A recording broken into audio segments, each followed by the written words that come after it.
White blood cells పెరగటానికి ముఖ్య కారణాలు ఇన్ఫెక్షన్స్ అనమాట.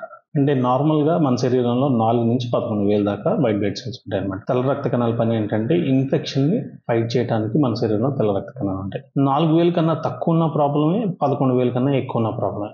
కాకపోతే 20,000, 25,000 దానికన్నా ఎక్కువ ఉంటే మనం చాలా జాగ్రత్తగా ఉండాలి.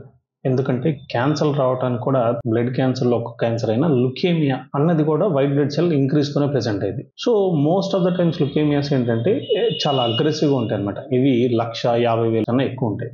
కాకపోతే కొన్నిసార్లు లుకేమియాస్ 50,000 కన్నా తక్కువ కూడా ప్రెసెంట్ అవ్వచ్చు. కాకపోతే అలాంటప్పుడు ప్లేట్లెట్లు కానీ, హిమోగ్లోబిన్ కానీ అబ్నార్మాలిటీస్ కూడా ఉంటాయి. సో తెల్ల రక్త కణాలు పెరగంగానే వాటిని మైక్రోస్కోప్లో చూసి అసలు కారణం ఏంటి, ఇన్ఫెక్షనా లేకపోతే క్యాన్సర్ కణాలా అని గుర్తించాలి.